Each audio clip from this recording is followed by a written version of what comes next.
So first of all, Dr. John Novak, he is the director of the OhioHealth ALS Clinic. And he was at the genesis of that, and he started that over 11 years ago. And we're just thrilled that he's with us tonight. I know a lot of you know him.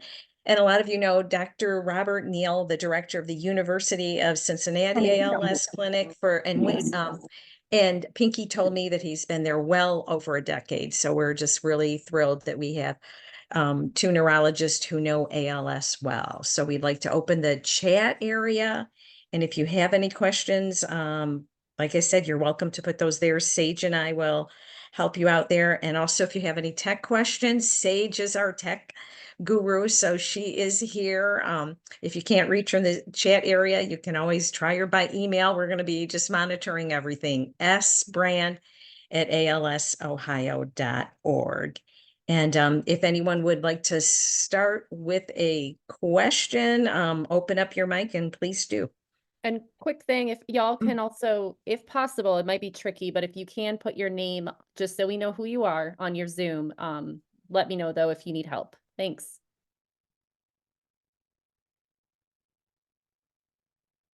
You all hesitated, so I'm jumping in.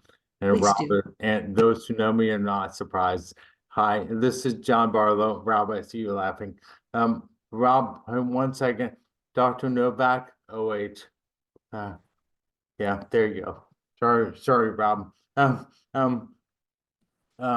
have a question about a recent publication that came out from Canada. I think it's Western University, the genetic thing, the proteins that I can't do a very good job of explaining, but I see your heads nodding. It's hard not to be encouraged by that. Would love your perspective on on what you've learned about it and where you think that might be going. John, are you okay if I start with this one? Sorry, I've been muted. Yeah, go right ahead, because I'm not sure exactly which one it is, but I'm going to pull it up here on the side once you start. So there was an article that came out of Canada that was talking about ALS pathology, and there was a genetic mutation, basically another gene product that modified TDP. And so it's a researcher who's been working in ALS for the last 30 years and a wonderful human being. Yeah, John, he's in the initial stages because they've already done it in fruit flies and they're working on it in mice. And then the next phase will be looking at it in people. TDP is only one of the pathologies, and that's capital T, capital D, capital P. It's only one of the pathologies. And the idea is these proteins accumulate in the cell body, and that kills the cell body. And we still don't know that that's the mechanism yet. There's a lot of debate in our scientific community about protein compilation inside cells and whether it's a marker of what's killing the cell or is it a response to what's killing the cell. And so we don't really know yet, but it is definitely fascinating because it's a way to modify the protein. And if that holds out, it might be a way to modify the disease. And they did show in animal models that these animals that would die within a day or two could live 20 days in the fruit flies. Again, these are very preliminary things, John. So I'm watching cautiously, but I'm very hopeful. There's a lot of work like this in the Alzheimer's community, and they're looking at whether they can reduce these proteins and whether that will have an effect on the progression of Alzheimer's. And so the same concept for ALS is what we're looking at. But yes, I did see it, John, of course. Yeah. And it was, I've been doing this long enough to be cautious. Yeah. And animal models are very different than human models. Yeah. Because I'm slightly more complex than a fruit fly. So yeah. I'm not, but Cool. Thank you very much. Biologically, I think you still are, Rob. Biologically, you are. Maybe not, mentally. Yeah, there's a lot, like almost every meeting now is TDP43. Like there's just so much coming out about it.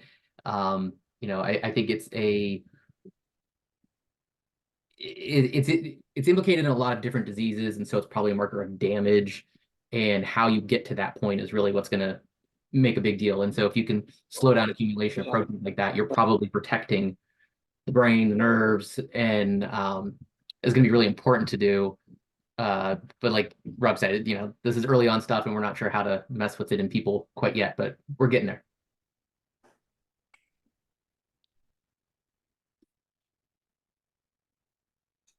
John and I were talking before the meeting, and we were thinking that everyone would want to talk about Relivrio.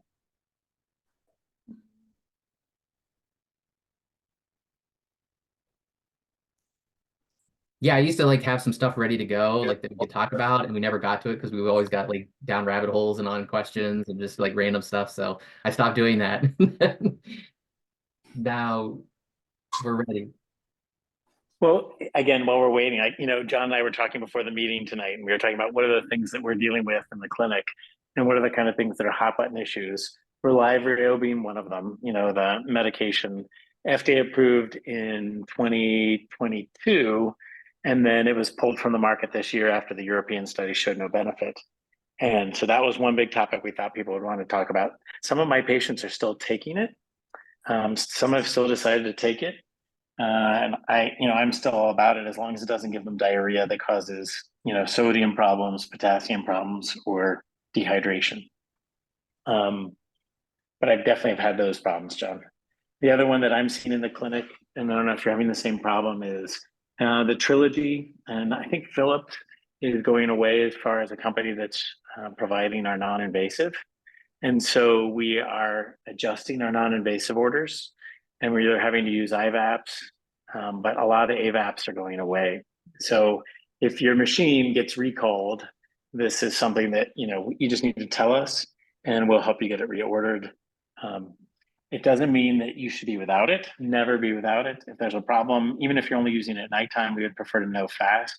So if your respiratory DME company says, hey guys, we need to take our old machine back and get you a new one, let us know and we'll get it for you.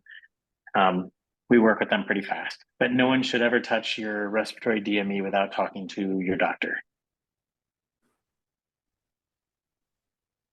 Hey, Rob, it's Pinky. Yeah. I just wanted to tell you that I had a lunch meeting today with a respiratory company that is in Cincinnati, and they are now using just the Voxen with just the AVAP and the cough assist. Have you heard of that? I mean, I'm for it, Pink. The Voxen has the handheld nebulizer too. So No, this one is a new device entirely. It's just the cough assist and the AVAP. And you only have to pay a copay on one piece of equipment. So I'm eager for them to talk with you when you get back from vacation. I've got paperwork on it, but that should help a lot with the problem with the AVAPs going away from Respiron. We have a Pinky, question. can you? Okay. Sorry, it was Mary. Don't freeze. Is the new piece of equipment the cough assist and the AVAP are into one machine? Yes. Yeah. They are. Wow. It's part of a company who had a machine that had actually 5 machines in one. And now you can still get that machine, but this machine is specifically just the cough assist and the AVAP. And hold on a second. So, but do you think we have to wait till ours dies before you can transition to the one that's all in one, you're thinking, Dr. Neel?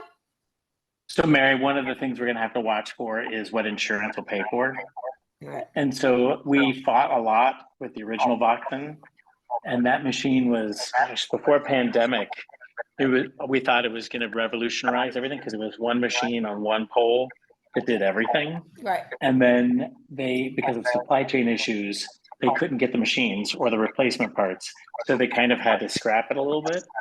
And so if they've come out with a new machine, we'll have to see what they can do and what insurance will pay for. But having one machine that can do multiple functions would be amazing.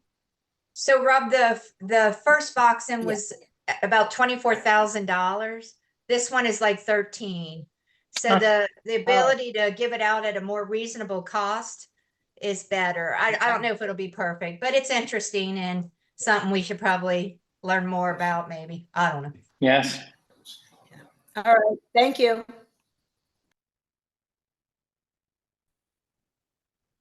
We do have a question from Marlon. I think she wants to, she's wondering, why is the trilogy going away? Just any further information on that? So the older trilogy models were associated with a higher risk of cancer for some reason. And so they were taken out of commission for that. I'm not sure if it was some powdered chemical that was in the ventilators themselves, but the older trilogies have kind of been moved aside. Again, the newer models and the newer machines were fine, but I think it kind of pulled them out, that one company out of the market. And so, yeah, again, this is an economic driven machine environment. Thank you. We don't have any questions in the chat area, so please, if you have any questions, please feel free to unmute yourself, and it's a great time to ask Dr. Novak or Dr. Neel. They're willing, they've answered a lot of different questions over the Linda year. Greenberg had. Okay, good. Yep. Oh, hi. There's a drug that's been studied in Europe called masitinib, I believe it's called, from AB Science, which is a French company that seems to have gotten good results in a European study. And I just read that Canada wasn't going to allow it, and then Canada changed its mind or is reconsidering that. Do you know anything about masitinib, whether it's going to come to the United States?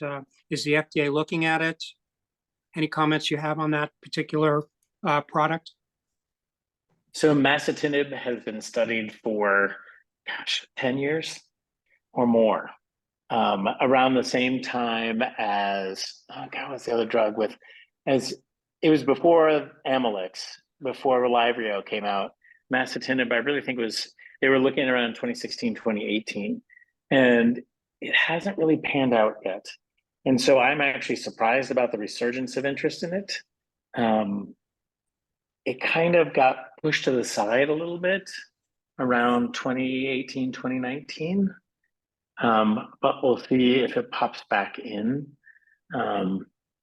Yeah, I watch the European drug control systems more than I watch our own, because I think they're a little bit more critical, and they do a little bit more of a good job of policing the drug companies and policing the results of the study. So I'm still waiting, but I remember being excited about masitinib 8 years ago. So We'll see. nothing yet on whether it's going to pop back up here in the US?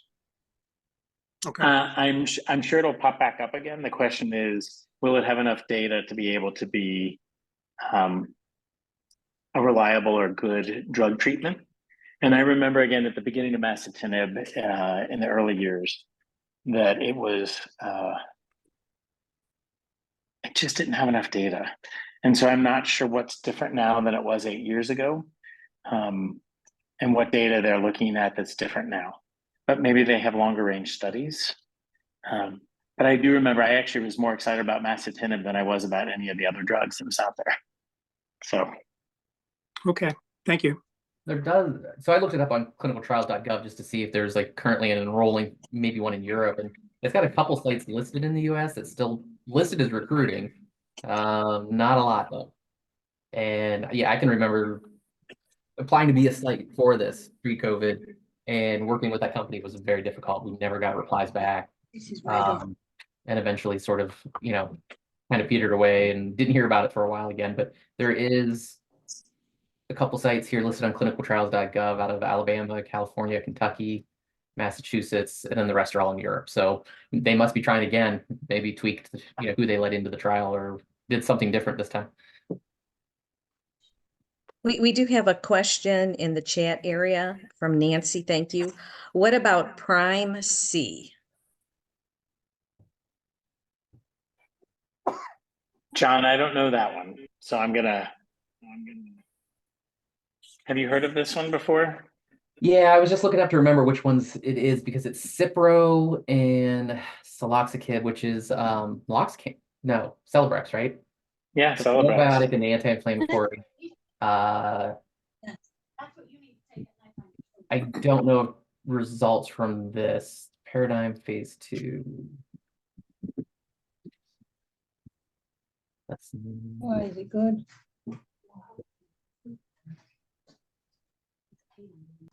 so Cipro's been tried before, I think, or at least other antibiotics for decades here and there. They've tried some other anti-inflammatories through the years as well, but this was a combination of the two. So I mean, those are available medications for the most part. For some reason decided to combine those two, and I don't know exactly why they would do that or what the science behind using those two together would be. But they did do phase 2. Whoever asked it, did you have like a article or even like a news link that had results that I can grab real quick? No, I just saw it in the ALS newsletter that we get. And I was thinking, like you said, they're very two accessible drugs, so why aren't we trying that? In the past, they've tried a lot of these drugs. Ciprofloxacin definitely has its own serious side effects. It causes a lot of neurologic side effects that people don't talk about. That's why I'm trying to figure out, like, why would they use that in a neurologic disorder? It actually is, in a certain other type of neuromuscular disease, we will not use this whole class of drugs at all because it's so dangerous for the nerve and muscle connection. So I'm always surprised about that drug. So the phase 2 had 29% slower disease progression.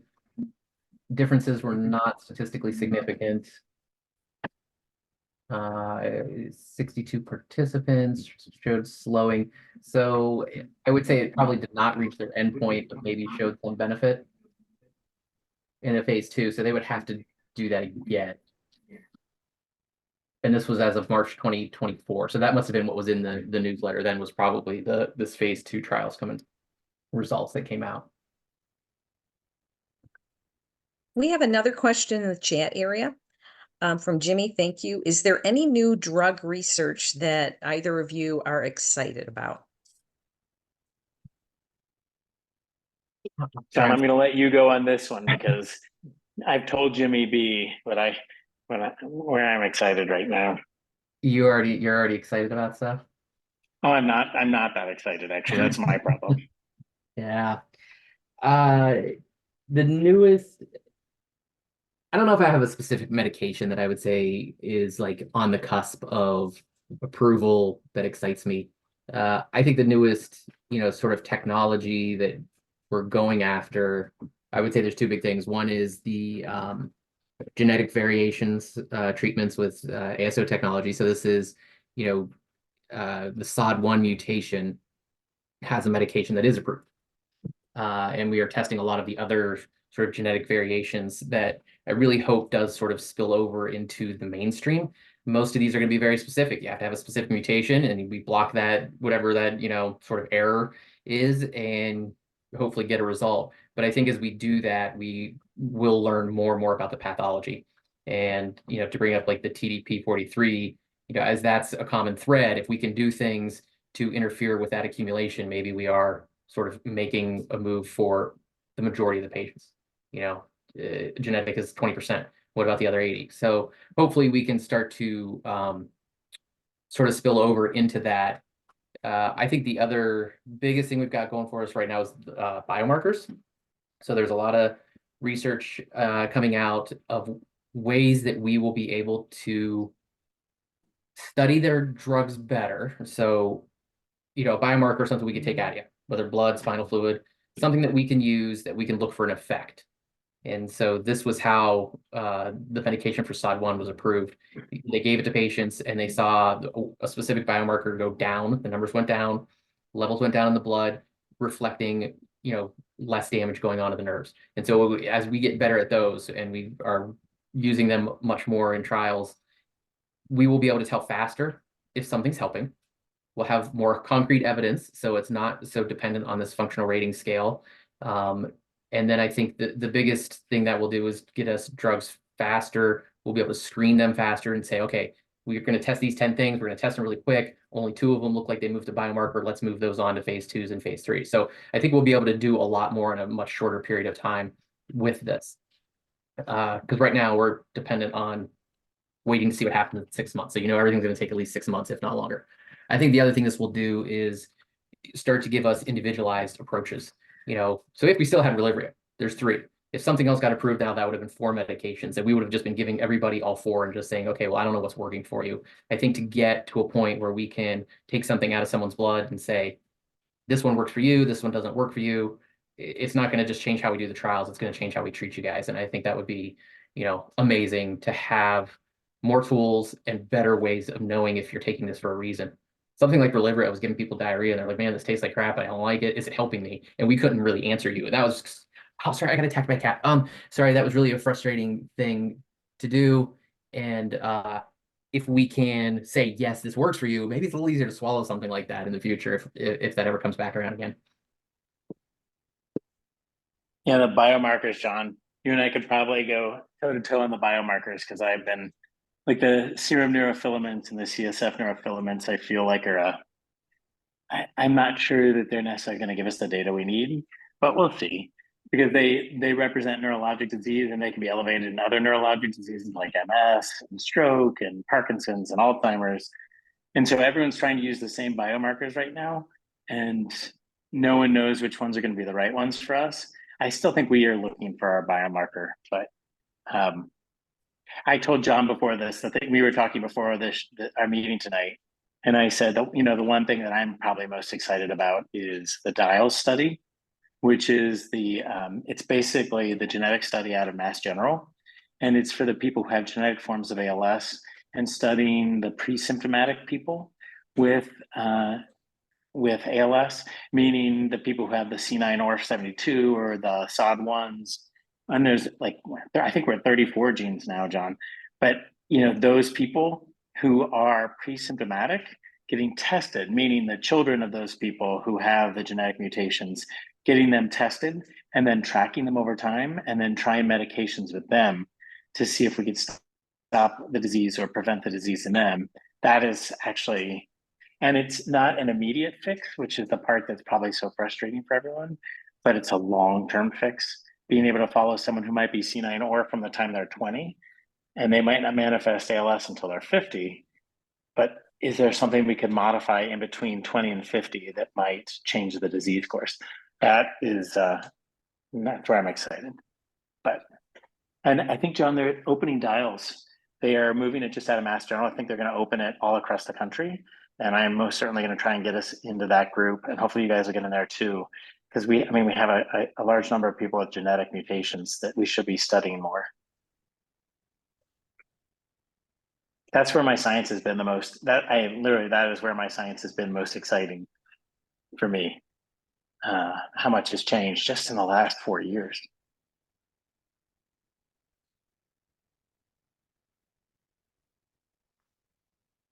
Thank you, gentlemen. Just a reminder, you can put your questions in the chat area, and you can also unmute yourself if for some reason you're having a hard time. Sometimes that has happened before. Just if you could raise your hand, and we will help you out.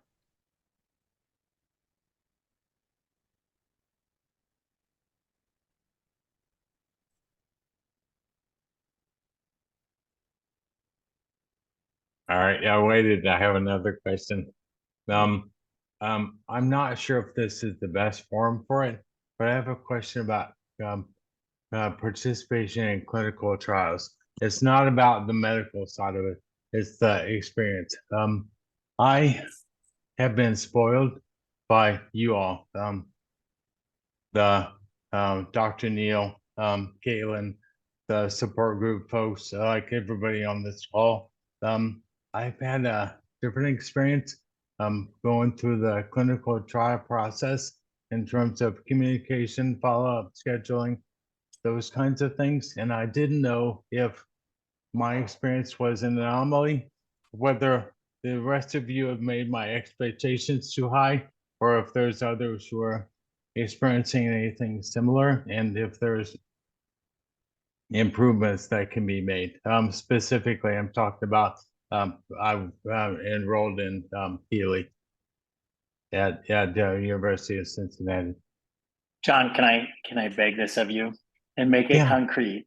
But where has the negative been in the experience? Because that helps us target and fix. Is it You know, I can tell you where I I'm was unhappy, being but I would I was rather being hear where you're generic. unhappy. Yeah, that's fine. I was being generic at first because I didn't want to if this isn't the right forum for it, but I'll dive in. I had difficulty getting scheduled for my first appointment. And then when I did go in and do my initial screening, that went fine. But then there's a bunch of stuff you completed ahead of time with medical history, etc. And in my case, it was not reviewed before I got there. And when I got there, it was reviewed, and I was on a different med. There was an exclusion for the regimen that I was enrolled in, and it could have been known before I arrived because I completed this stuff 2 weeks prior. That was one example. Another super minor is they give you this debit card thing, $50 for each visit.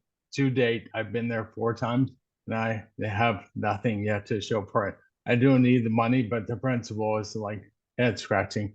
And then my 4th visit, I got there and there was a scheduling mix up that was not my fault. And there was nobody there for my wife and me, so we had to go home. So a series of things have happened regarding that one that has not been the MO for everything else that I've experienced with ALS support since my diagnosis.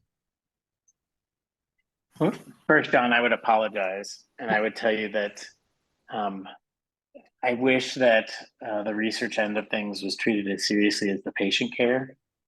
I am proud that the patient care aspect of what we do is prioritized. Definitely will feedback. I would be lying if I told you that I was not always happy with the research side of things.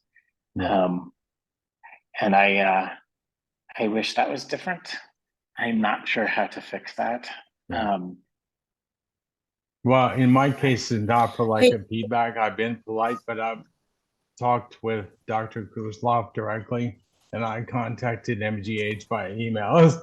So I'm not being polite, but I'm not being shy. So no, I would just say you have to speak out, and where we make mistakes, you have to tell us so that we can make them better. I would say that the research mentality is not it's just different than the clinical side, which is why I think I'm always happier in the clinical side of things rather than the research side of things, because they move at a different tempo, John. Yeah, thanks. The other one tiny little thing that's an easy improvement area, I think, for them is scheduling.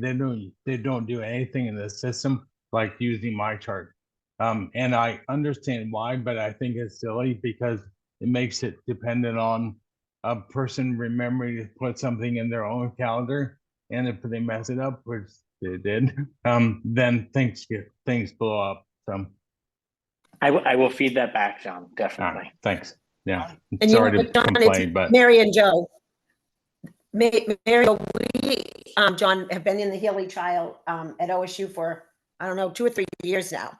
So, you know, I think maybe being that UC is new at it, it does. When we first started there, it was a brand new person would just take over the research, and it was horrible. We'd go up and we'd be like 5 hours in one little room. We're like, okay, it just took forever to do each of their assessments. And we finally was like, hey, this just isn't gonna work. And then they got things together. I mean, because the person hadn't been there, but I can see everything you're saying. We didn't really experience up there. It's the same trial thing. It's just they've been doing it for more years. So I'm sure getting those things tweaked out. So hope it gets better. thanks, Mary. I'd like to add, John, I've been on 2 trials there, and for the most part, I've had a great experience. Now, I will say I'm a little more, I'll say I'm very patient, and having worked in clinical trial business, I'm sometimes they're a little slow to do things and taking a long time, but I've been patient and like I said, so for the most part, for me, it's been a good experience. I did have when I went from one trial to the second, they did call me and tell me I was on an excluded drug. I was taking curcumin, and they told me I had to stop for 30 days. And so I did. And then they got me in 30 days from that day. So again, I think, again, they move a little slower. But for the most part, they have good hearts. So at least the one that I deal with. Yeah, Thanks, Jim. Yeah, there's a lot to be said about clinical trial and how research runs, and I'll try not to get into that because a lot of it just boils down to, you know, priorities of people and money and how that gets divvied up. But I think in the ALS community itself, there is a lot of patient advocacy in their research trials. I've been very impressed with that. You know, a lot of the trials that are being designed are now using patient advocates. That's almost like in the trial design, that is essentially required that they have patient advocacy groups represented when they make the trial. So I've seen that has become like a huge thing in the last couple of years. A lot of this is through the Neel's organization, which I don't know if some of you know that one. It's NEALS, it's not Dr. Neel's organization, it's not his, but it's NEALS, and they run a lot of the trials, including Healy. They have patient advocacy boards. They are very strong in that, and they currently have a program called the Clinical Research Liaison, which I don't know if you guys have heard of that. I think there was some patient from Cincinnati went, I think, down to Florida. It used to be you went down to Florida and you had like a 2-day training course on clinical trials, how they run, how to make your voice heard. It was a really great program started by Rick Bedlack and sort of has blown up. They are now doing it in other sites. Besides just doing it in Florida, you can do it in other places. And I would love to bring it up to Ohio at some point. And maybe that's something Dr. Neel and I can talk about offline if we can kind of combine efforts, because doing it in just one spot is probably not enough. We probably need to do it sort of co-host this and see if we can get a few people to come up and do this. I think it would be a wonderful thing to do if we can. Gentlemen, I have a question that came through to me. It says, just one second here. I'd like to ask, can you relay it when there's an opening? My question is about frontal temporal dementia. Can the doctors just give us a general overview of how FTD and ALS are related and talk about the process of getting it diagnosed? And what would the benefit of positive diagnosis be? What services could be provided? Great questions. John, do you want to handle diagnosis and I'll handle treatment? Because I deal with this one, unfortunately. Sorry, we're fostering like 4 kittens, and they have decided like right now to be just freaking off the hook, and they are attacking my legs. They need to see the cats. Put the cats in your lap, John. Well, now they ran away. The next one that attacks me, I'll snag it. So I can repeat it. First of all, just a general overview of how FTD and ALS are related, and talk about the process of getting it diagnosed, and then what the benefit would be of a positive diagnosis and what services could be provided. So I think the diagnosis is based really just clinically on what's going on. You can do an MRI of the brain sometimes and see atrophy of the frontal and temporal lobes and say that it is consistent with FTD, but most of the time you kind of can just tell from behavior change, apathy, so they just don't seem to really, want to do anything, sometimes memory loss, but more of a personality change, sometimes disinhibition, where they're just saying things that would be, out of the character of this person typically. Those can come along, especially in the C9 version of genetic ALS, when we're not sure exactly why. ALS has always been considered a motor neuron disease, and motor nerves degenerate, and that's what makes you weak. That is true to a point, but there is spillover into other, sort of pathology, including into the frontotemporal lobes for a small percentage of patients that have ALS. The benefit, I don't really say like there's a specific treatment that would be different. In fact, I think it's the opposite. Currently, I just met with our new cognitive neurologist, and he wants to send anybody with FTD and just a little bit of weakness to me, because they get more support in the ALS clinic than they do in the cognitive clinic. The support that ALS United gives is way more than they're getting other places. So he's like, oh, they have a little bit of foot drop and FTD, send them to ALS clinic because they'll do more with them, and we have more access and more support. So I think it's good to know, prepare for the future, can expect it to potentially get worse, and know that why it's happening, because when it's personality, it can be very disturbing to family and friends. But I don't think it really changes what we do medically. And John, I would echo that 500,000%, because I find that I am more disappointed with there's too many people with cognitive problems, as we have an aging population, and the cognitive neurologists are overwhelmed, and they only are seeing their patients every 6 months. And to me, that just doesn't seem frequent enough, because I think the problems come up. So I'm like John, I feel like we are probably doing better continuity of care and patient care than our cognitive brothers and sisters, just because of demand. And I see the cat, John. That's awesome. But I'm with John on that. I think the FTD aspect is the roughest part. Probably about 30% of people with ALS will develop some problems with the cognitive part. And it's not the memory problems that you think of with Alzheimer's. It's the personality, the executive function, the planning, the ability to advocate for oneself, and sometimes even language, which is awful. So people not just losing their ability to produce speech, but to understand it and participate in it. And I will tell you, like John said, I feel like we're probably doing a little bit better care in the motor neuron clinic. The horrible part is for the people who develop the FTD, and for the frontotemporal dementia, I almost feel like that's the worst part of the disease. It's worse. It makes the ALS worse, because you have all of a sudden someone who, is lacking the common sense to not be getting up from the chair. Like, they know they're weak, but they forget it. And so they get up and stand up when they shouldn't be, or they're doing things that are unsafe that put them in danger, because they just don't have the executive functioning. And so, again, we screen for it every time. John and I both in our clinics are looking for it every single time. And we count on spouses and family members to tell us and be like, hey, something's different personality wise. And that's where families and caregivers can tell us. But I don't think there's a special benefit. Like, I don't know, John, if you're having the same problem, but if I refer someone for FTD from my clinic, I'll get them in to see the cognitive neurologist in the next 6 months. And so I know in that same time period, I'm just going to take care of everything. And through the rest of the disease, I'm just going to take care of everything anyway. It makes me sound bitter, but maybe I'm a little bit bitter about that. I just think it tends to be something that we might be a little bit more prepared to handle.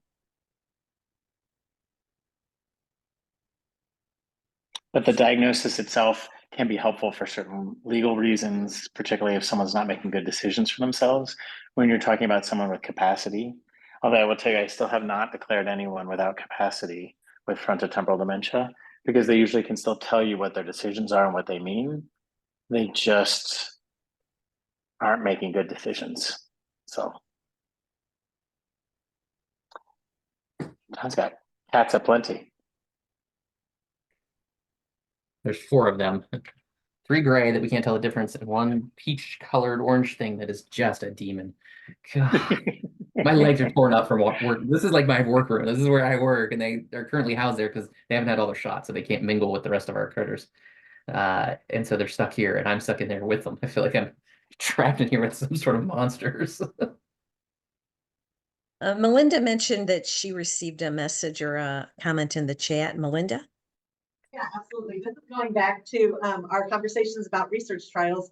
And Dana here in Dayton said that she had a very positive experience in the biomarker research project at Wright State University recently. Communication was good by email. They were good to follow up, getting needed information from Dr. Neel when her internist didn't respond to their request. And she was surprised that they handed her a check the day of participation. So they're looking for, I believe, 30 ALS patients and 30 non-ALS patients. Wright State and Dayton, and I would love for you guys to contact us if you want to participate in that trial. It's a great research trial, and it's non-invasive, and they're doing some really good work at Wright State. And I'm not biased, even though I graduated from there. Well, maybe I am biased, but anyway, good stuff going on at Wright State. Yeah, Melinda, can I comment for a second? I'm a big believer in what they're doing, and they're looking at the basic science part. It's being handled by basic science. I will say there was a couple bumps for them when they were requesting records as part of research. they did not do it the right way. And I was shocked, actually. It was very unusual. Also, I would like to, I'm going to probably have to reach out to the doc up there in Wright State and talk to him. Because I think he might be falling into one of the ALS traps, which is grouping all ALS together into one clump instead of realizing that they might be several different disease processes in one cluster. So, but yeah, anytime we get science, I am on that. Oh, Thank you. my phone is going to die here. I'm going to go find a plug. You'll hold me. I did receive a question through email. An individual has been taking Riluzole for approximately 5 years, feels the progression has slowed, and was told early on that maybe that it would only be like 6-month extension of life. So any new information on Riluzole, and is this typical? I can't say I've seen anything really new on Riluzole for quite a while as far as impact of treatments. You know, we talked about those biomarkers and having them be great, possibly great tools in the future. And actually, Riluzole was shown not to impact the one biomarker that we looked at and other things.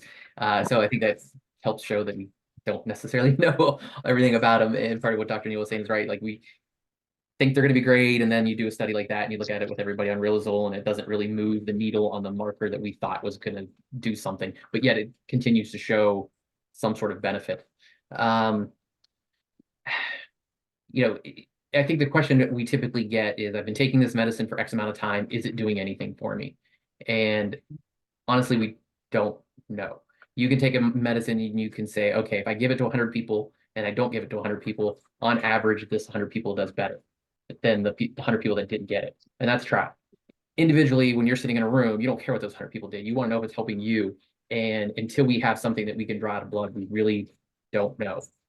The other alternative is to say, well, we're going to stop the medication and see if you get worse. And I'm not willing to take that risk.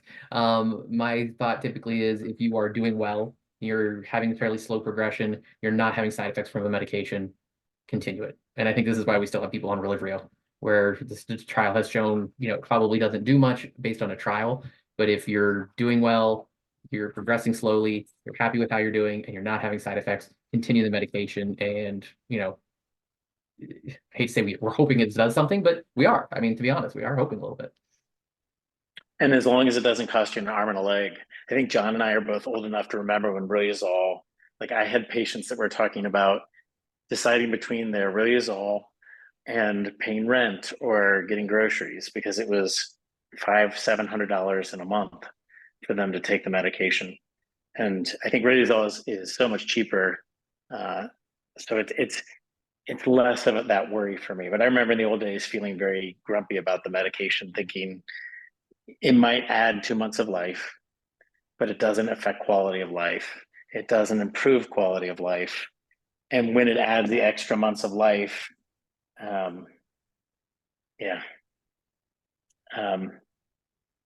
it was just, it was painful, I would have to say. But again, I'm with John. If it's not hurting people and they're not having the negative side effects and it's not costing them an arm and a leg, I'm about those medications. And just again, and John still knows this. I'm still not on the Radicava train. I'm allowed to say that I'm in France, but I've just never fallen onto that train. So Melinda has a comment in the chat area. Melinda. Question from Dana. How often should a patient be having pulmonary function?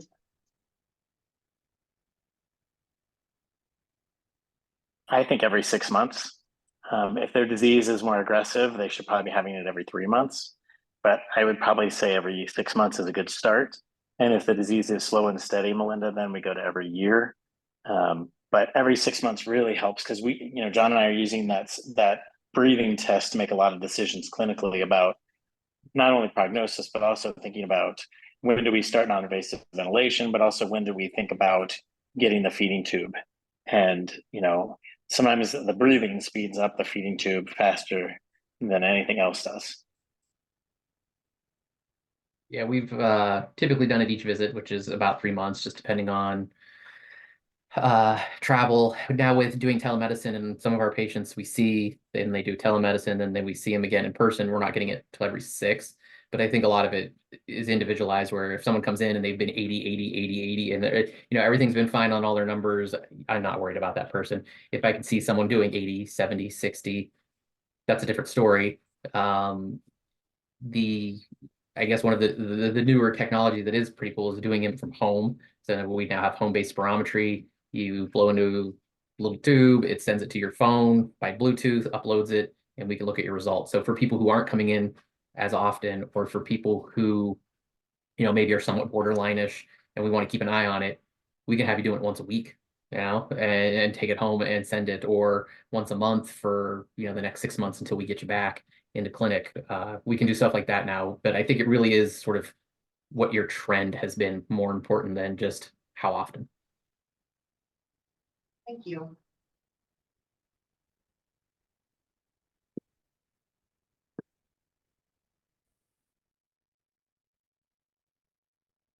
Please feel free to unmute yourself if you'd like to ask a question.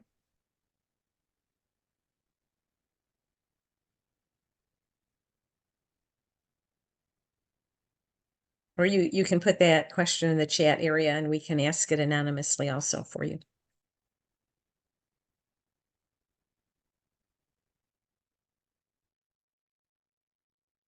Anybody want to adopt a kitten? They need out of my house, please.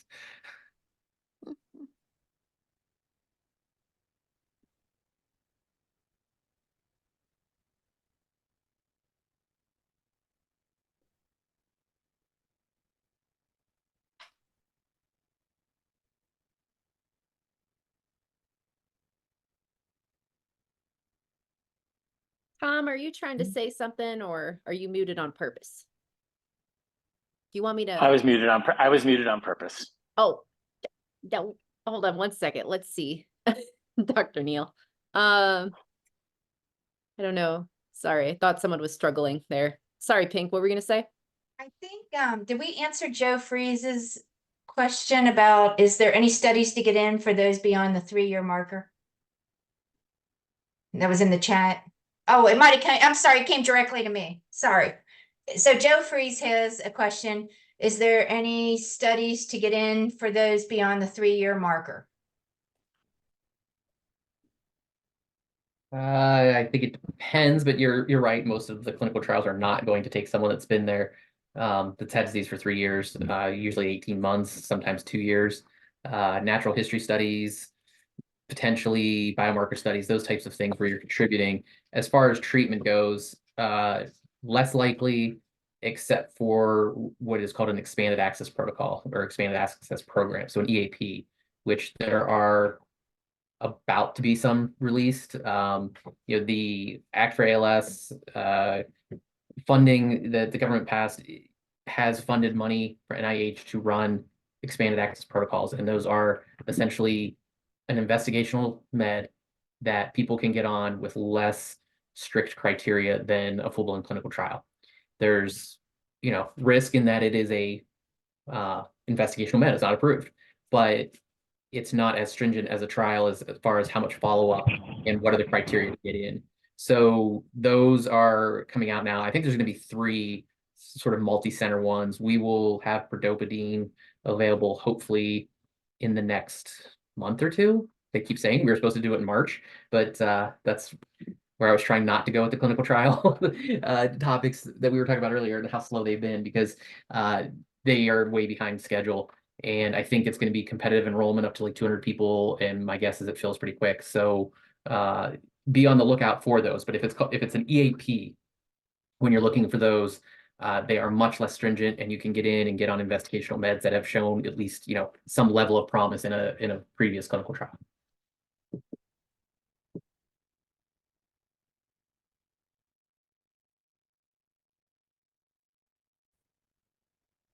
I have a question for Dr. Novak. Have you ever seen 2 people progress identically? And do you track that? I don't think I've ever really tracked that, I guess. What do you mean, like just two random people who are doing the exact same things at the exact, like, at the same rate? Someone who goes from left hand to the left arm to left leg to right leg and to right arm to voice. And does anybody track it? The spread? No, because that's fairly common, I guess, that it typically goes like down a side or up a side, or it goes across. No, I mean, I think there's probably 6 or 7. I've seen some diagrams of like typical patterns, supposedly, but I can't say that I've ever, really said like, oh, you're just like so and so. I've got a couple. I think the interesting pattern that I've seen a few people that is sort of unique is when you have significant respiratory issues, but bulbar is really good. So they can talk, they can swallow, but the breathing is odd. That is a pattern that I will remember because it's odd that someone's really dependent on a non-invasive ventilator, but they're eating at the same time, and they don't want a peg tube because like, no, I can still eat, but they can't breathe. And I think those are kind of a mismatch that's a little bit weird. And I can count those people probably on one hand or two hands that I've seen. But the rest of them, no, I've never really like said, oh, you're type 4, type 5, or anything like that. I'm a statistician, so that's of interest to me. And I just thought somebody would track that stuff. Jim, if it makes you feel better, Jim, I am tracking that stuff, and I do track the patterns. And so it is one of the things that we look at. But there's no one good database of that kind of data at this point. Okay. I just wanted another opinion. We have oh, go on, I'm sorry. No, go ahead. We have a couple of questions in the chat area, if that's okay. One is more, some of the social workers may want to comment, and then another one is a follow-up to a previous question. But the first one, are there any ALS advocates, case managers that ensure patients in nursing homes are getting the correct care, including things doctor recommends, etc.? Nursing homes don't seem to understand ALS patients well and their needs. Anyone here in a nursing home? So any comments here?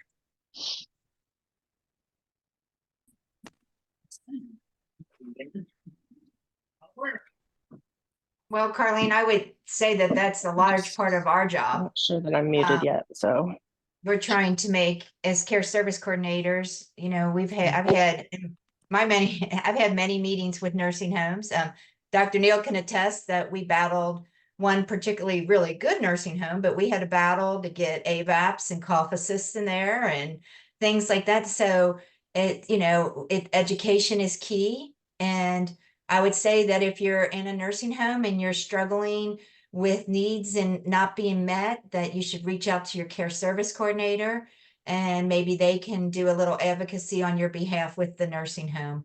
We've done multiple in-services in nursing homes, and that one of the big problems with nursing homes is that the turnover is so fast. So as soon as you educate all the aides, 2 months later, you could have a whole new batch of them.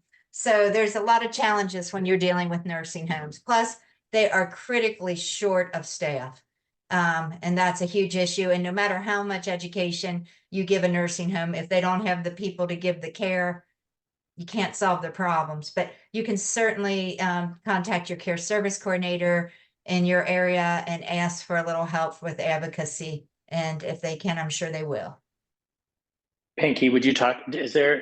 I don't think a lot of people understand about what the ombudsman is, but you know what the ombudsman is. And that might be a good thing for everyone on the call to hear about, so they know that there is actually a level beyond just us and the nursing facility. There's other people who should be watching out for them. Yeah, every nursing home reports to the health department. The ombudsman is part of the health department council on aging whole group area. They are usually volunteers, although some do have paid ombudsmen. And they should be posting the phone number in the lobby for the ombudsman, I believe, unless that's changed. That was a requirement but if not, you can look up the ombudsman's number for your county. And they will intercede. I was a social worker in a nursing home for about 10 years on and off, and oftentimes interacted with the ombudsman with issues that families were having. And they're really great mediator. Their job is to go in, talk to the resident, talk to the staff, get both sides, and come up with a solution. So that's always a wonderful option to they're limited in their power, but yet their negotiation skills are good. So that's a wonderful play. And the nursing home has to give you that information if they don't have it posted. Or again, call your care service coordinator and we will give you that information. Yeah, we're scarier than the ombudsman. Yeah. They'd rather Thank see the ombudsman coming than us, right, Pinky? I would agree with that. They would be a little more scared of us than I think the ombudsman, to be honest. I think you're right. Thank you, Melinda. And Sage, put in the chat area, you'll see an 800 number and a link, so you can have that information, but you can always get that information from your care services coordinator. So thank you for that question.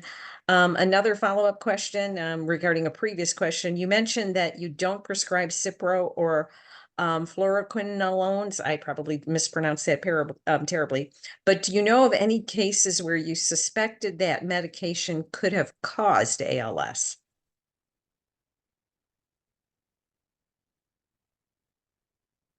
Rob, I'll let you answer that one because I know who's asking. I do not. I think there are triggers in I think there's a genetic message in ALS and then a trigger, but I would not be able to say that Cipro has caused it. I've definitely seen ciprofloxacin worse in myasthenia gravis, which is another neuromuscular disease, but it's not the same as ALS. But it's one of those drugs that I probably avoid in patients with ALS because I know that it causes nerve and muscle problems for some people. But I don't think as far as the cause, no, I would say no. And we have a question about care service coordinators.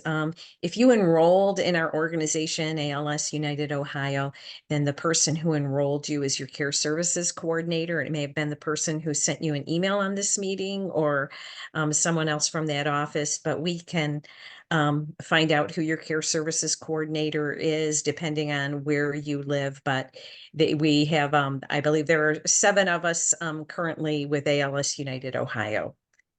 And if you haven't enrolled with our organization, then please reach out to one of us. You receive this information, you can either email or call. We can put some emails in the chat area, and yeah, please feel free to reach out to us. Thank you for that question. So is Pinky a care coordinator? Yes, she is. Then yes. that's our. I was going to she's- message you, Joy, and tell you that the one who's been bugging you that's me. She is a care No, I bug services you. coordinator for Okay. the Cincinnati area. I know I have to advocate for my mom, but sometimes it feels hard to be that middle person with the nursing home, especially when I'm 2 hours away. And to make sure everything that like Dr. Neel orders or that's supposed to be happening happens, and they just don't seem familiar with the ALS. But like you said, if you do it in service, the staff's already changed just since she's been there. So it's hard to keep up with educating them.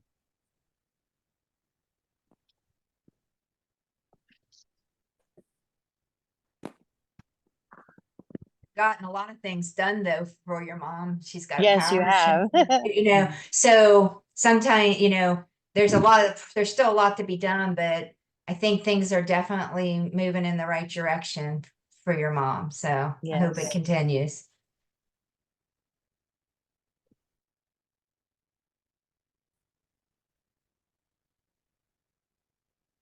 So we are very fortunate to have Dr. Neel and Dr. Novak here for about a good half hour longer. So please feel free to unmute yourself and ask a question in the chat area.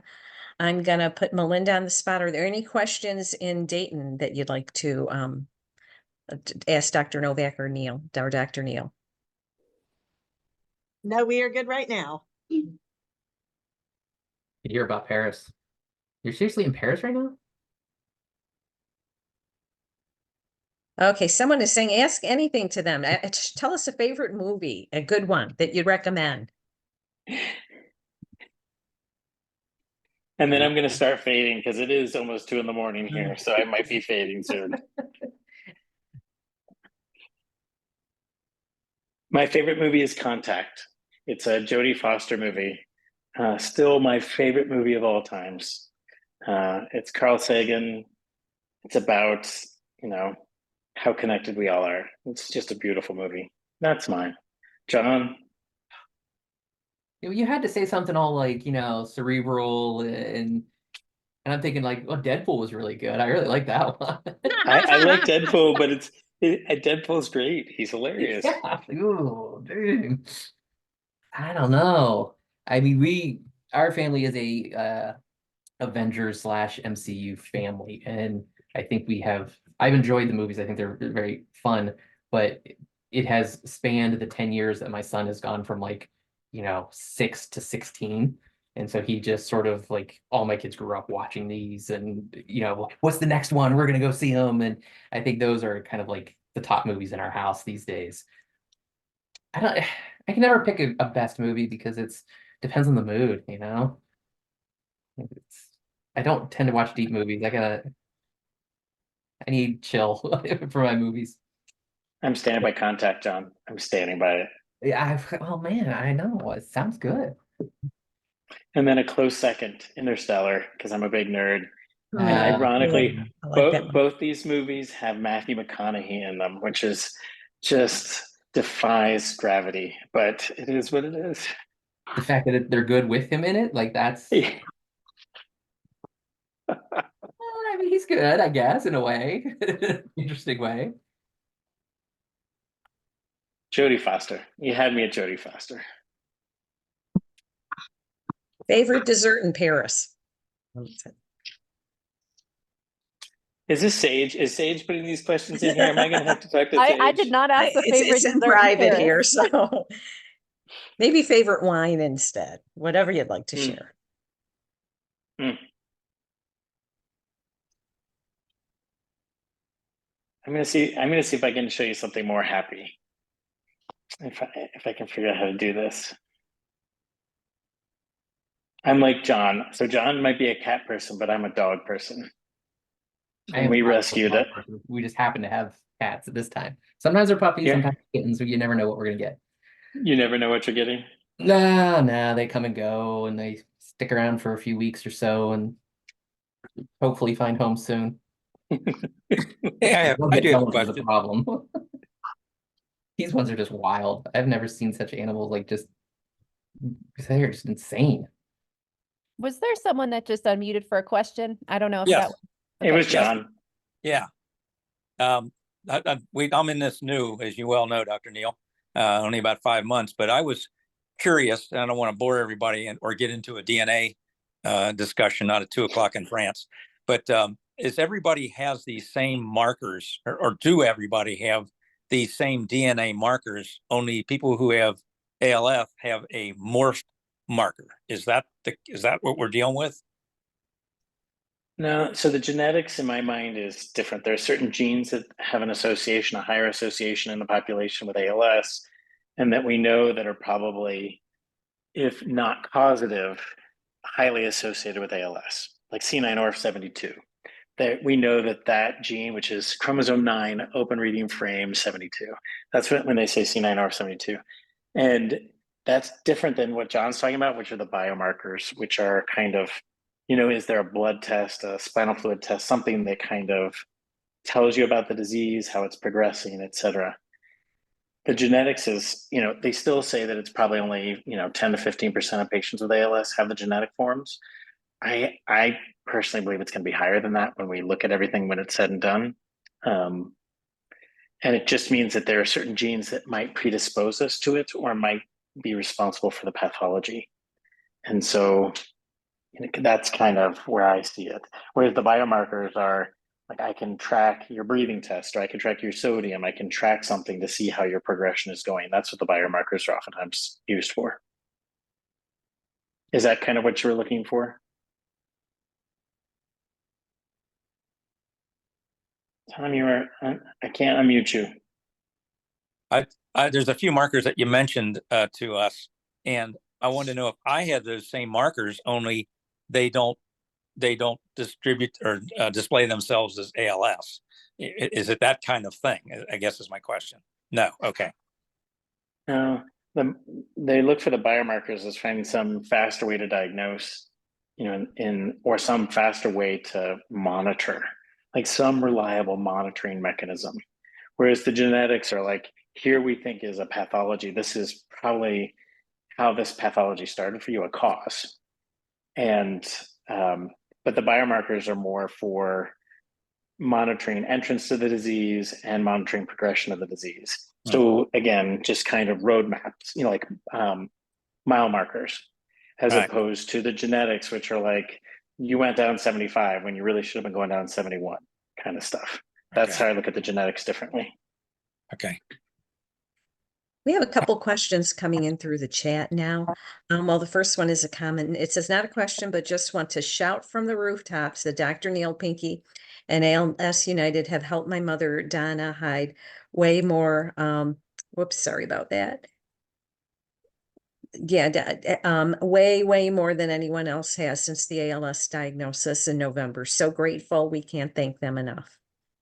Thank you. And then, do we get notified if a new gene is found after our original genetic testing? Yeah, that is a no, unfortunately. So they don't retest your blood samples. So right now, almost all of our genetic testing is coming for free from a company called Invitae, and they just got bought out by LabCorp. And they have been doing this for free since 2019. It's been amazing. And the one sad part is they don't keep your blood after they test it. So when we started, I think there were 19 genes they were testing for, and now we're at 34. They won't take those samples from the time back when and then retest them for those new genes that we've discovered.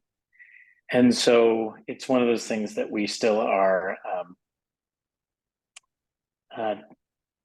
watching, and sometimes we will resubmit if we have a question.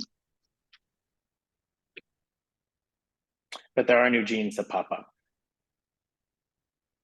And, this might be a question where other people who have traveled may be able to, this might be a question for all. Any tips on air travel with a person with ALS, precautions and special equipment? So I think there's a wide range of people that may be able to comment on this. Please feel free. I tend to have our patients work with our therapists who are really good at travel and have some travel resources, borrowing equipment that you may need from someone else, from ALS United. All those things are super helpful. I would say from a medical standpoint, the doc's concern typically is breathing. So if your breathing is down to a certain point and it's going to be a long flight, you do have a little less oxygen in the air. They can and I was going through this with a patient recently because she was flying to South Africa, and so it was a really long flight, and trying to get so that she could use her BiPAP / non-invasive vent on the plane has been a bit of a problem. Rob, do you guys do the altitude testing? So there is a way to get tested where you can go to a pulmonary lab and they will test you at altitude in a plane, like simulating a plane, and see if oxygen drops enough that you would require oxygen while on the plane. And I've had a hell of a time getting it done anywhere. Like OhioHealth was down, Ohio State doesn't do it anymore. And I think it was even having trouble at Cleveland. I just don't know if it's a thing they do anymore. We used to every once in a while. I think, for the oxygen, I've had a hard time with that one. Like having to fly my father home from Florida and trying to get oxygen for him on a flight home, even without ALS, was an absolute nightmare. So, the oxygen part is a different thing, but thank God, usually oxygen isn't the biggest issue.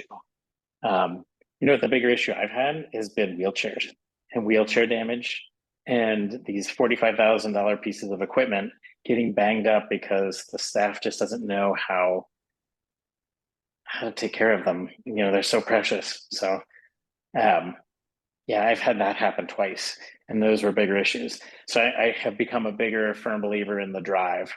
I love people who drive. I find that a safer bet for the most part.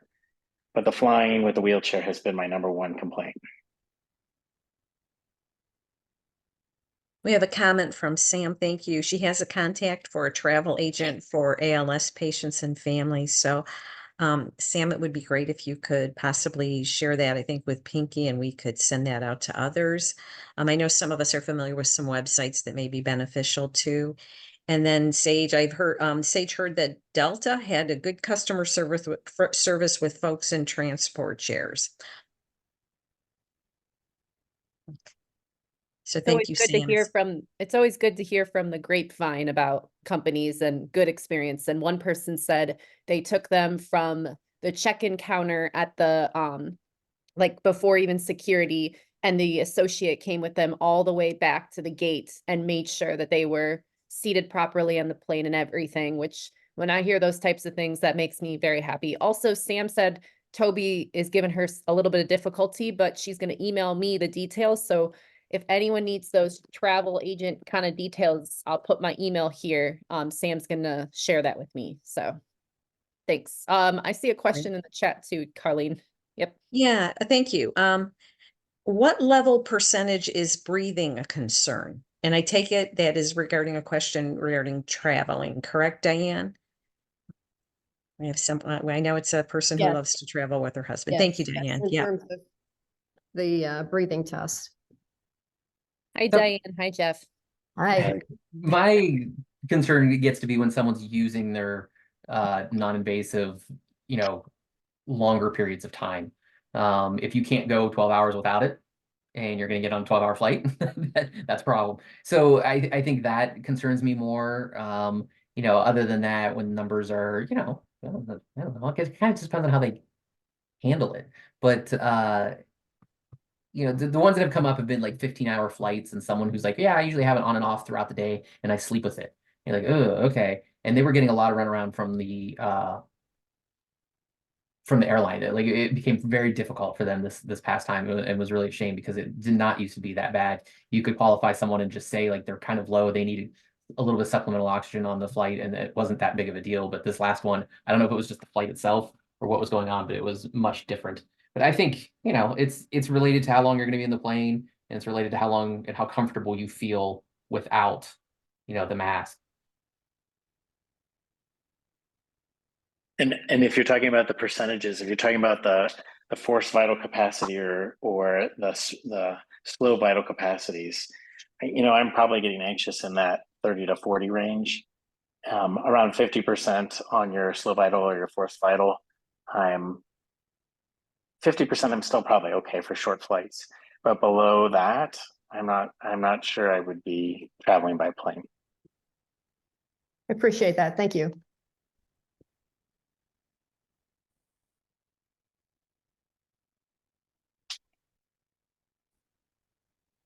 I see some folks that joined a little late, but welcome. And if you have any questions, feel free to put it in the chat for Dr. Neel and Dr. Novak.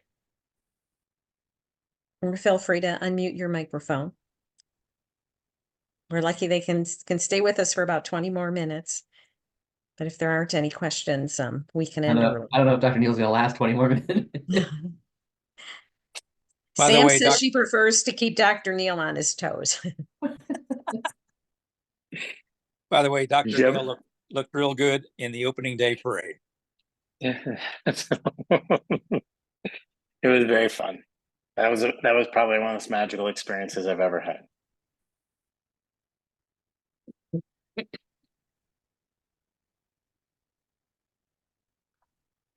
You have any questions in Dayton? Gonna go to Melinda to see if there are any questions there.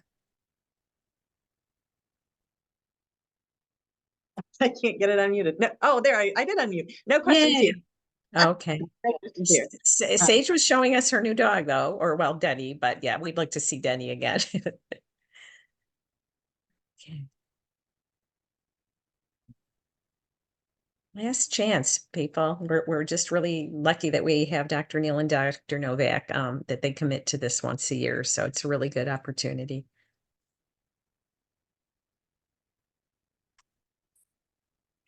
Okay, well, we're going to end a little bit early. Thank you so much, Dr. Novak and Dr. Neel, for volunteering your time and your knowledge tonight. We really, really very much appreciate it. And we thank everyone for participating tonight.